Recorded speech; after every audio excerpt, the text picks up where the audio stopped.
Hey guys, it's Sarah. Thank you so much for watching. So today it is time for my lipstick roulette finale. This is the last video in this series. I'm actually kind of glad to be done. I mean, I enjoyed the process of doing this little challenge and project, but I'm kind of ready to move on to the next chapter of my lipstick wearing career. Anyway, I'm gonna go ahead and do like I have been the past few months. I feel kind of, I don't know, it feels kind of bittersweet to be wrapping this up because it's really been a year-long shebang. Like I started in February and now it's about to be November, so it's been almost a full year of doing this. And in case you're new and you're just now finding this series, this is my way of like shopping my lipstick stash. I originally was calling it 4 weeks, 4 lipsticks, but then the past 2 months I did 5 lipsticks instead of 4 because I just had that many left. I had 10 left and I was like, okay, it's probably gonna be easiest to just do 5 and 5 the last 2 months. So I ended up calling it lipstick roulette the last couple months. But what I did was I used a random number generator to pick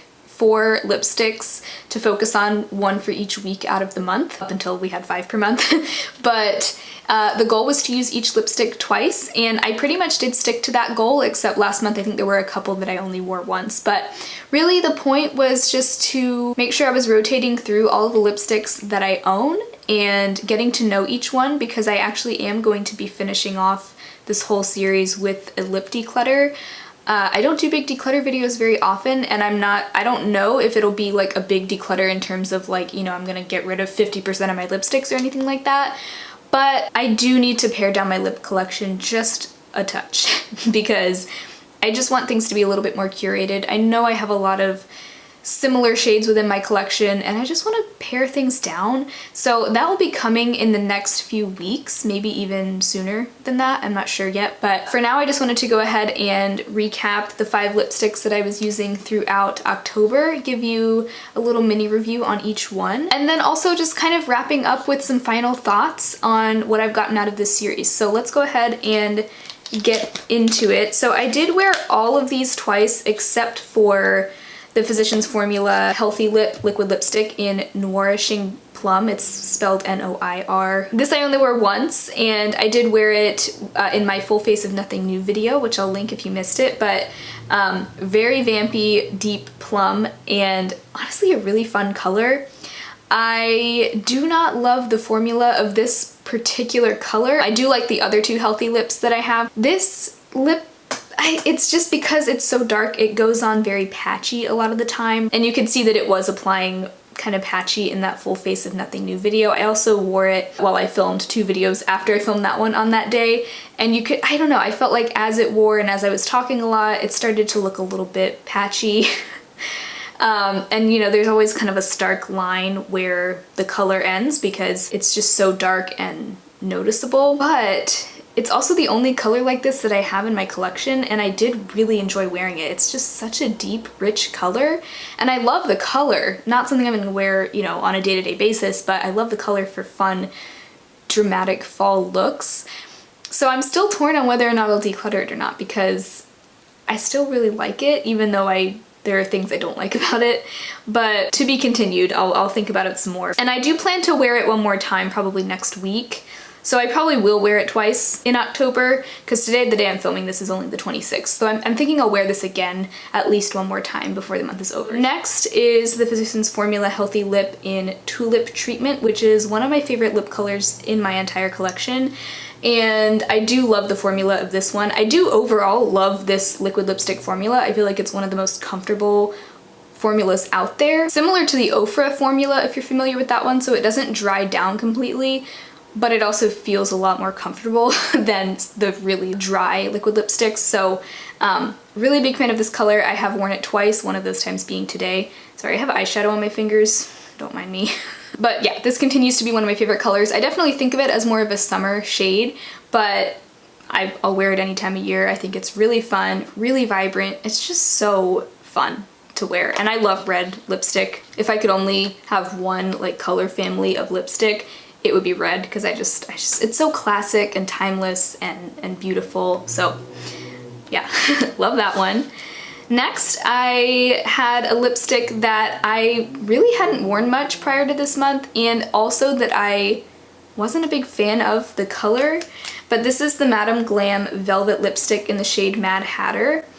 And this is like a Barbie pink. And the few times that I had swatched it on my lips, I just wasn't a fan, just because it's so almost pastel, not quite, but it's light compared to my natural lip color, and it's so cool and so just stark. Really not super flattering on its own, but I did find a way to use it this month that I really liked. Just pairing it with a slightly warmer or just deeper lip liner. So the two lip liners that I paired it with were Jordana Rose Crush, which is more of a peachy pink, and then Urban Decay Manic, which is more of a rosy mid-toned pink. Yeah, so it grew on me for sure, and now I'm like, maybe I don't want to declutter this either, because I do think it looks really pretty worn in that way. So there's a lot of different things I feel like I can do with this, and I'm really glad that I was able to find some ways to wear it that I do really like. So that is part of the fun of this series, is taking lip colors that I don't always love and finding a way to make them work, because I do think that the majority of the time, unless it's just a terrible formula that's unwearable,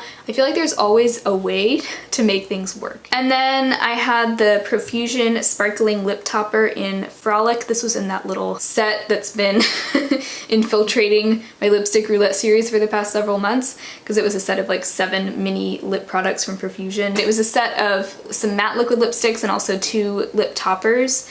So both of the lip toppers are very sparkly. This one is a little bit more on the rose gold side, and I did wear this twice as well. I wore it once just over the Jordana lip liner in Rose Crush again. I've been wearing that a lot because it's in my project pan, but this was really pretty over that. These really don't necessarily look like straight up glitter on your lips, even though when you do look up close you will see bits of glitter, because I mean that's what it is.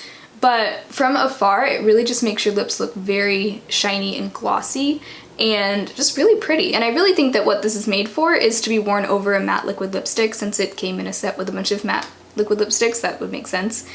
But the idea is it's not so much a gloss as it is just a sparkly topper, so it's not going to interfere quite so much with a matte liquid lipstick, because it's more of a thin formula, and the shine really does come from the sparkles and not from like the glossy texture. So but yeah, it's a nice little lip topper. And then finally, the shade Glacé from Bite was the last lip color in this rotation. This is a beautiful fall mauve-y nude shade, and I did wear this twice. I think both of the times I wore it like 2 days back to back. I totally would have worn it more times this month if I had just been wearing more makeup. Really pretty color. I definitely plan to wear this a lot more this fall, and I like the texture as well. It's very creamy. I find it a little bit easier to wear than their Amuse Bouche lipstick. This is the Matte Creme Lip Crayon.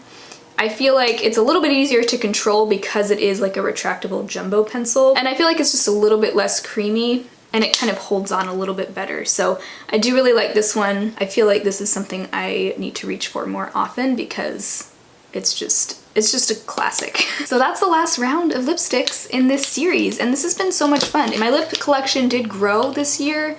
I think I started out the year with, I think it was around 20, and now I have a little over 30. So it's grown. This series ended up going on for probably a lot longer than I expected it to, because I didn't know that my lip collection was going to grow that much, but I'm really looking forward to going through and decluttering my lip collection. I know I've been teasing it a lot. It is coming, I promise. I just wanted to get through all my lipsticks in this series before decluttering them. So stay tuned. I'm a little nervous, honestly, to do that declutter because I feel like I'm gonna have a hard time making decisions. But yeah, thanks for watching this series. It's been a ton of fun. I feel like this series has just been a great way for me to appreciate what I have more and really get well acquainted with all of the lip products that I have. And I feel like I've learned a lot too about my preferences overall when it comes to makeup and lip products. I feel like I know what kinds of colors I'm drawn to now that I've been not really forced, but kind of forced to focus in on certain colors each month. It's become more obvious to me which types of colors I'm more excited to wear, if that makes sense. And so I do think that that will make my declutter a little bit easier. And now I just know there are certain types of lip colors that I just don't love on myself and that I don't get excited to reach for, and there are some that I do, like reds and like mauvey nudes. I love those kinds of lip colors.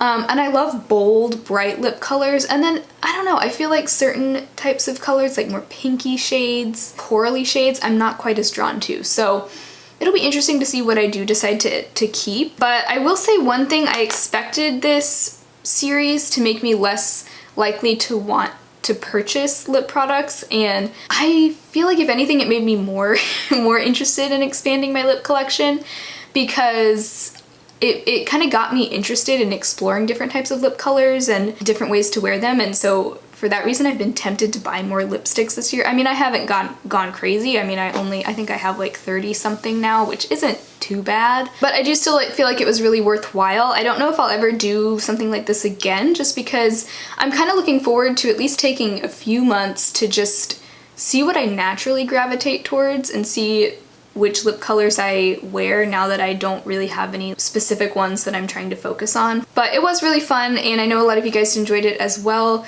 So anyway, thank you so much for following along on this little series. I had a lot of fun with it, but definitely stay tuned for future videos. I upload 3 days a week, Tuesday, Thursday, and Saturday, so I'd love to see you again very soon, and I'll talk to you next time. Bye.